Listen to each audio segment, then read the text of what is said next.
तो पंजाब के आप इंचार्ज हैं, पूर्व में कृषि मंत्रालय का भी चार्ज आपके पास रहा, यूपीए सरकार में मुख्यमंत्री भी रहे हैं। किसानों का जो मसला है, बीजेपी कह रही किसानों को भड़काया जा रहा है। देखिए, ये पहला ऐसा आंदोलन है जिसमें राजनीतिक दल पीछे चल रहे हैं और कंसर्न लोग, इसमें कंसर्न लोगों में किसान है जो आगे चल रहे हैं। पंजाब में किसानों ने पहले रिएक्ट किया, इवन हमने उससे 1 घंटा बाद रिएक्ट किया। ये अलग बात है कि कांग्रेस ने, अमरेंद्र सिंह जी ने बहुत स्ट्रांगली अपना प्रोटेस्ट दर्ज किया, लेकिन किसान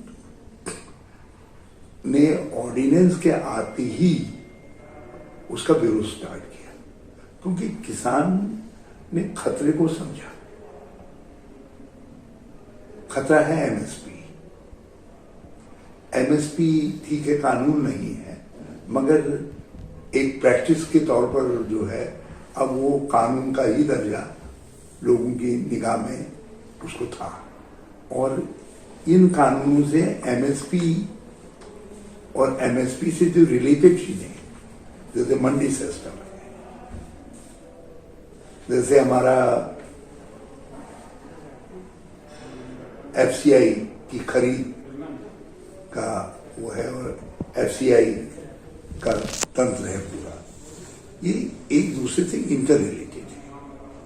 और हमसे ज्यादा इस बात को किसान ने समझा कि आप जब सरकारी खरीद नहीं करेंगे तो फिर आप तो सस्ते गले की दुकान भी खत्म करेंगे, तो उनके लिए सामान कहां से आएगा। और किसान ये जानता है कि जैसे ही सस्ते गले की दुकानें खत्म हुई और ये चीजें जो है फिर बाहर से खरीदी जाने लग जाएंगी,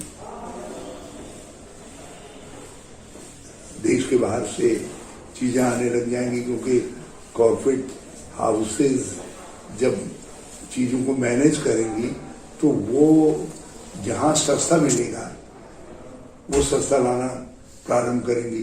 तो हमारे जब अनाज की मांग ही नहीं रहेगी, इस समय सस्ते गले की वितरण प्रणाली ये इंश्योर करती है कि एक सर्टेन लेवल का कंजम्पशन मार्केट उपलब्ध रहे, एक निश्चित मार्केट उपलब्ध रहे। तो ये तीनों चीजों को जब उन्होंने देखा कि खतरे में आ गई है, मंडी सिस्टम खतरे में आ गया, एफसीआई का खरीद तंत्र खतरे में आ गया और सस्ता गल्ला वितरण प्रणाली खतरे में आ गया, उसने एमएसपी गई। और एमएसपी गई तो फिर हम साल भर हो, 2 साल बाद हो, 3 साल बाद हो, हम पूरी तरीके से मार्केट फोर्सेस के हवाले हो जाएंगे। और जो पहले था कि गले के राष्ट्रीयकरण से पहले जो इंदिरा जी ने जब वो किया था, उससे पहले का जो सिस्टम है वो प्रभावी हो जाएगा और हम मजबूर हो जाएंगे कि अपने अड़ोस पड़ोस के लाला के हाथ के खिलौने बन जाएंगे। तो इसलिए किसान आंदोलन में मुद्दा है, इसमें किसान अगुवाई करता है। अब सवाल यहाँ पे यह आएगा कि साहब पंजाब का किसान या हरियाणा के किसान ही क्यों, या उत्तराखंड के कुछ हिस्सों का किसान क्यों?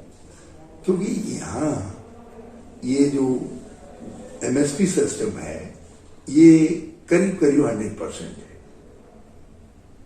अभी और राज्यों में जब उत्पादन ही इतना नहीं था, बहुत ये धीरे धीरे सिस्टम डेवलप कर रहा है। जहां जहां ये तंत्र डेवलप्ड है वहां का किसान आंदोलन में पहले कूदा है और जहां वो है, बाकी अब किसान धीरे धीरे खतरे को समझ रहा है और ये देखिएगा नेशनल मूवमेंट के तौर पर आगे बढ़ेगा। आपको लगता नहीं पंजाब में जो हालात, पंजाब और हरियाणा की और उत्तराखंड, उत्तर प्रदेश की बाउंड्री से बाहर ये एक राष्ट्रीय स्थिति, आपको लगता नहीं पंजाब में जो हालात हैं वो भविष्य के लिए चिंताजनक हो सकते हैं? आपने बहुत मेरे दिल की बात कही। जो हमारी चिंता है और जो हमारे चीफ मिनिस्टर की चिंता है और जो हमारी लीडरशिप की चिंता है, वो इसी बात की है कि पंजाब जैसे संवेदनशील राज्य के किसान के साथ आप राजनीति कर रहे हैं। भाजपा की लीडरशिप वहां राजनीति कर रही है। मेरा आरोप है उन पर कि वो जिस तरीके से शहरी आबादी में किसानों के खिलाफ जहर पैदा करने की कोशिश कर रहे हैं।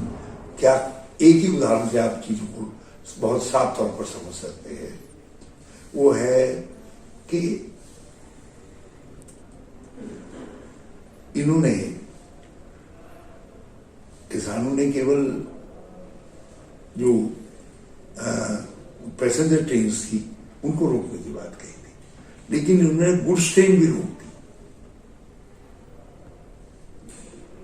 इसलिए रोक दी ताकि लोगों की कठिनाइयां बढ़े और लोगों को किसानों के प्रति गुस्सा आए।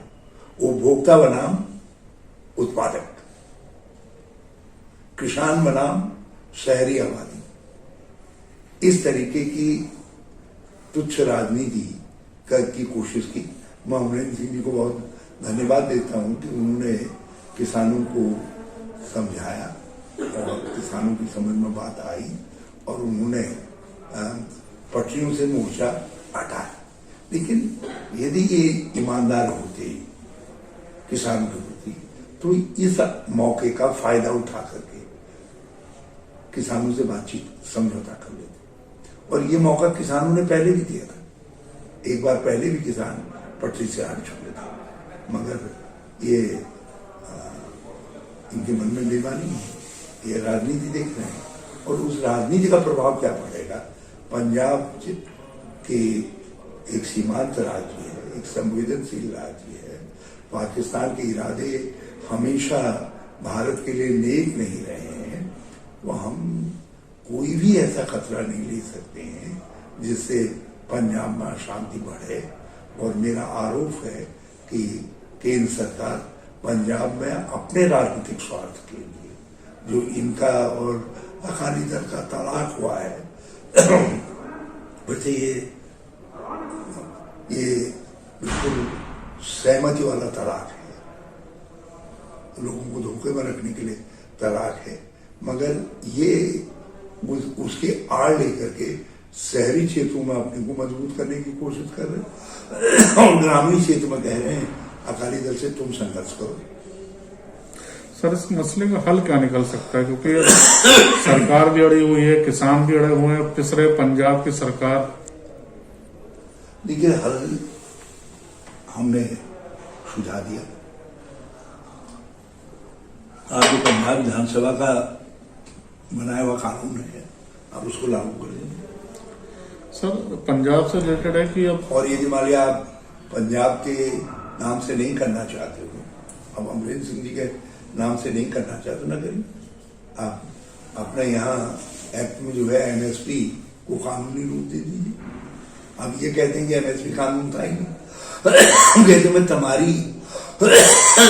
तुम्हारी गलती से, तुम्हारी गलत इरादों के कारण अब जब एक शंका पैदा होगी, एक स्थिति पैदा होगी कि बिना एमएसपी का प्राविधान इन बिलों में किए हुए किसान को भरोसा होगा ही नहीं। और देखिए कितना बड़ा अन्न सुरक्षा पर कितना बड़ा, यदि किसान को लग गया कि भाई मेरे मूल्य नहीं मिलना है, किसान जरा सा सुस्त पड़ गया उत्पादन में, जिस समय अर्थव्यवस्था चौपट हो रही है, उस समय यदि कृषि अर्थव्यवस्था भी चौपट होगी तो देश का क्या होगा? मगर इनको देश की कोई चिंता नहीं है, इनको केवल अपना राजनीतिक लक्ष्य पहले चाहिए। और राजनीतिक लक्ष्य के लिए ये किसानों के साथ और लुका छिपी कर रहे हैं। सर, 30 नवजोत सिंह सिद्धू और अमरिंदर सिंह जी की कल लंच पे आपने मीटिंग करा दी। अब क्या सिद्धू साहब कैबिनेट का हिस्सा होंगे या भविष्य की राजनीति क्या है, किस तरह से उनका आप उपयोग करें? पहली बात यह है, मैंने नहीं करवाई, उन दोनों ने इस आवश्यकता को समझा। और मैं कहूँगा कैप्टन साहब ने भी बड़ा दिल दिखाया और सिद्धू साहब ने भी एक भविष्य के हमारे नेता के रूप में जो एक स्टेट्समैनशिप मैं कहूँ या एक बड़पन जो है उन्होंने भी दिखाया और दोनों आगे बढ़े और एकता करने का काम किया किसान ने, खेती ने, किसानी ने। आप देखिए राहुल जी ट्रैक्टर यात्रा के लिए आए तो सिद्धू जी सम्मिलित हुए। जब कैप्टन साहब ने बिल पेश किया तो सिद्धू बिल के पक्ष में विधानसभा में बोले। जब यहाँ धरने पर आए केंद्र सरकार से कहने के लिए किसानों की बात सुनो तो सिद्धू यहाँ आकर के कैप्टन के बगल में खड़े हुए और उन्होंने साथ दिया। तो इसलिए इसका श्रेय किसी भी रूप में मुझे देना बिल्कुल अन्याय है, गलत, ये तथ्य से परे है। ये निश्चित रूप से उन दोनों लोगों की सामूहिक समझ का परिणाम है और मैं उसके लिए, सिद्धू मुझसे उम्र में छोटे हैं, उनको मैं शाबाशी देना चाहूँगा, लेकिन कैप्टन मुझसे उम्र में बड़े हैं, मैं थैंक यू कैप्टन कहना चाहूँगा। सर, आप उत्तराखंड के मुख्यमंत्री भी रह चुके हैं, वहां पे कुंभ होने वाला है और कुंभ कोविड में कैसे होगा? जहां चाह वहां। जब भीषण आपदा आई थी, केदारनाथ में सब तबाही हो गई थी, तो लोगों ने कहा कि अब तो 3 साल 4-5 साल केदारनाथ यात्रा हो ही नहीं सकती। मैंने कहा नहीं, हमारे पास ह्यूमैनिटी की धरोहर है और यात्रा चलेगी और अगले साल भी चलेगी, नियमित तौर पर चलेगी और पूरा उत्तराखंड लग गया, यात्रा हुई। मैं जानता हूं कि कुंभ भी उतना 8-10 करोड़ लोग नहीं आएंगे, 6 करोड़ लोग नहीं आएंगे, मगर 3-4 करोड़ लोग एक मैनेजेबल लिमिट है, क्योंकि लंबी अवधि है कुंभ की। जनवरी से स्टार्ट हो जाएगा और मार्च अप्रैल तक एक लंबी अवधि है, बैसाखी तक। तो उस लंबी अवधि में आप पूरा सिस्टम बना सकते हैं और पूरे देश के अंदर सिस्टम बना सकते हैं। उत्तराखंड की सरकार को राज्य सरकारों से बातचीत करके वहाँ पंजीकरण स्टार्ट करना चाहिए और सब लोगों को डीप फर्स्ट कम फर्स्ट, पहले आओ पहले पाओ के हिसाब से देनी चाहिए। और आप आदमी के लिए आवश्यक कर दीजिए कि 3 दिन पहले उसका कोविड टेस्ट सर्टिफिकेट होगा, वो तभी जर्नी पे चले। और यहाँ आप एक लंबे एरिया को नोटिफाई करिए और अखाड़ों की मदद कीजिए और नोटिफाई करके आप उस एरिया के अंदर लोगों को सेग्रीगेटेड तरीके से एक लंबे टाइम स्पान से, ये सब मैनेजमेंट का सवाल है। बल्कि मैं 3-4 बार ट्वीट कर चुका हूँ और मैं कह चुका हूँ कि आप चाहें तो मैं आपसे बातचीत करने के लिए तैयार हूँ, लेकिन कुंभ हमारे पास मानवता की धरोहर है, उत्तराखंड की परीक्षा है, कुंभ होना चाहिए। और ठीक है, मैंने कहा ना कि 8-10 करोड़ की जो बातें करते हैं, चलो उन्हें छोड़िए, 4-5 करोड़ मैनेज करेंगे। ठीक है, थैंक यू।